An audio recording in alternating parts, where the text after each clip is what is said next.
How is data distributed? Data can be displayed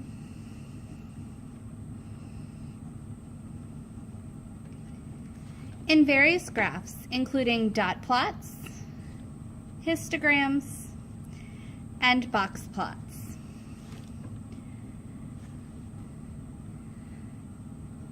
Dot plots are useful for showing center and variance.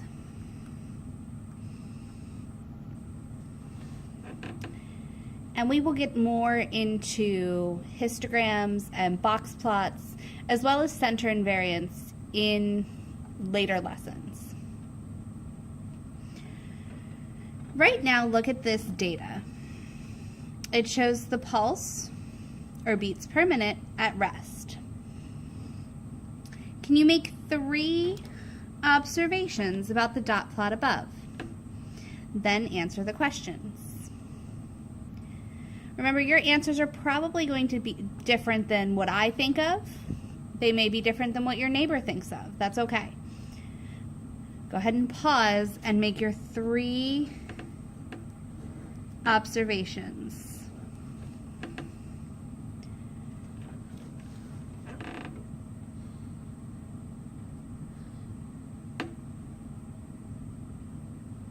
Okay, so I see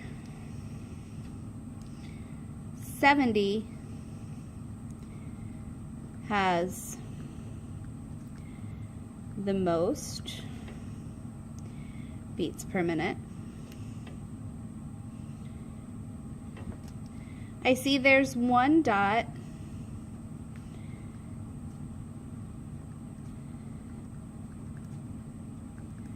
at 80 that is far from the other data.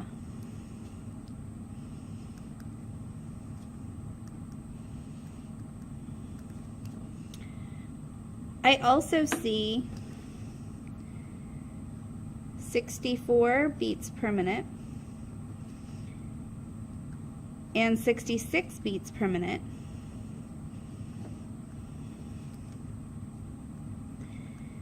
have the same number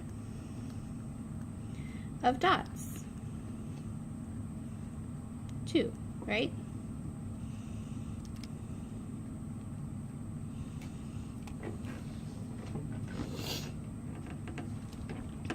Okay, let's look at these questions. What is the lowest pulse? Our lowest pulse is going to be the farthest to the left. So that's 64 beats per minute. So the lowest is 64 beats per minute.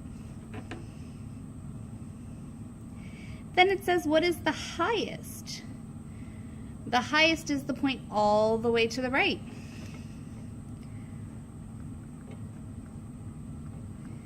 In this case, we have a dot for our data at 80. So our highest pulse is 80 beats per minute. The next question said, how would you describe the general spread of the data? If we look at the shape of this, generally it's what we call symmetrical.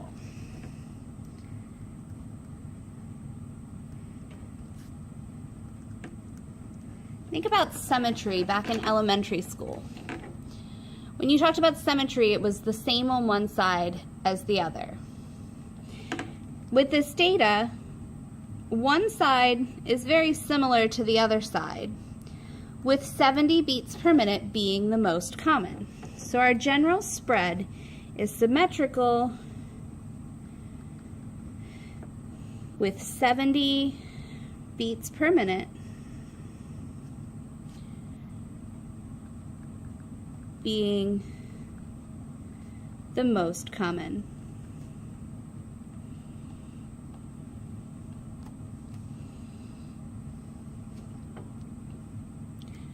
Our next question says, what was the most common heart rate? Well, we already looked at that at our last question. The most common heart rate has the most data points and is 70 beats per minute.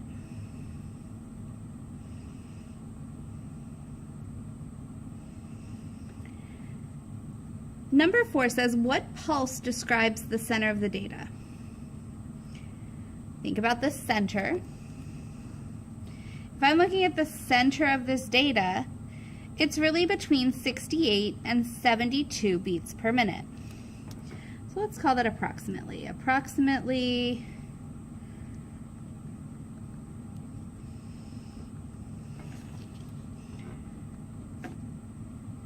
68 to 72 beats per minute, and that's our center.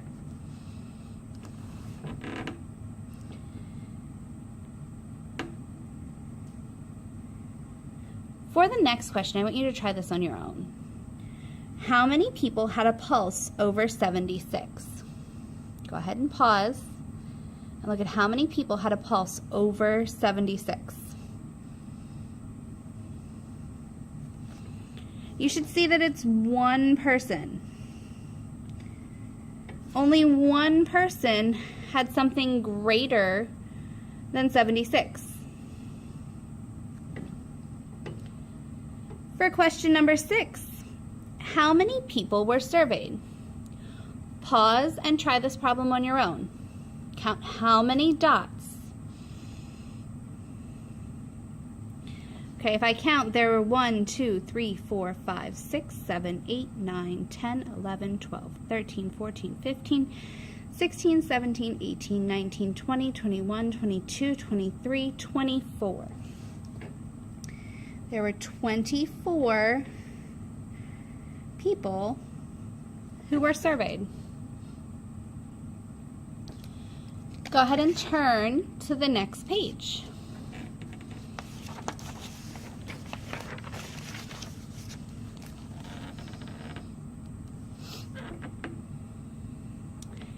Data can vary by its shape and spread on the dot plot. Compare the two dot plots using the table below. I want you to try this, so go ahead and pause and try to compare the two data sets using dot plots from set A and set B.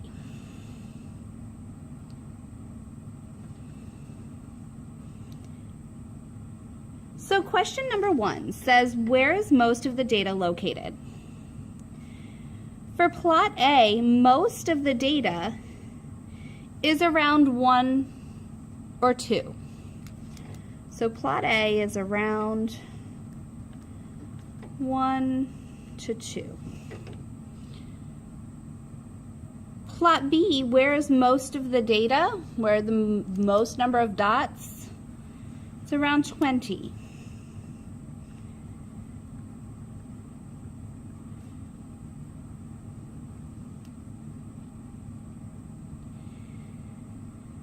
The next question says, how spread out is the data?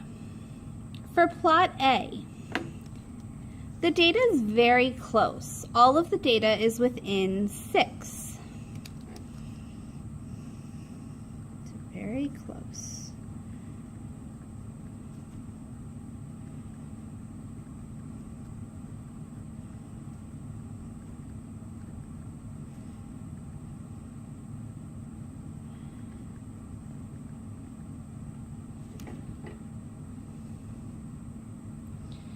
Plot B is more spread out. It ranges in data, or ranges in value, from 10 to 24. So we'll say there's a ranges in value 10 to 24.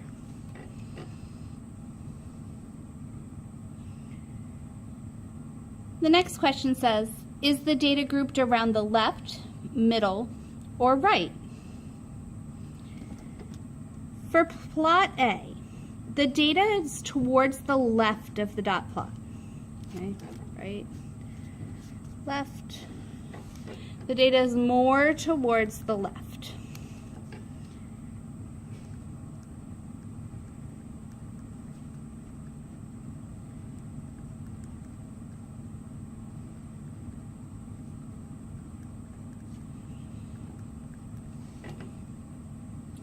For plot B, it's not really grouped. 20 is somewhat in the center, but it doesn't have a distinct grouping like plot A does.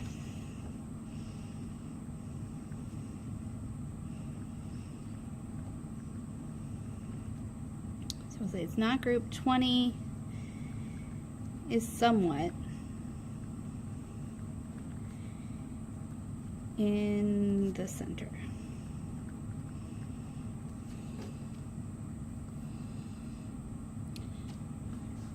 The next question is kind of just for fun. What do you think that the data could represent for either plot A or plot B? Go ahead and put your guess.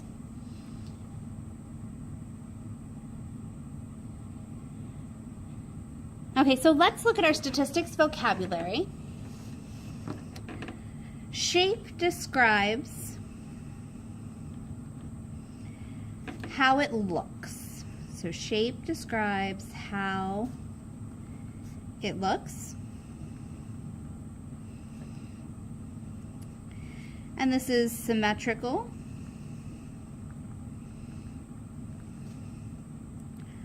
or on one side.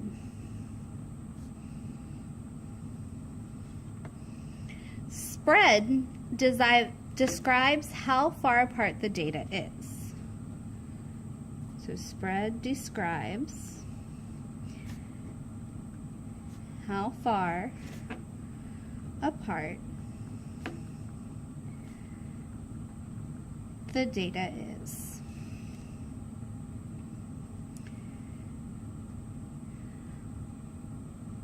At this point, I want you to take what you've learned today and summarize it in 2 to 3 sentences.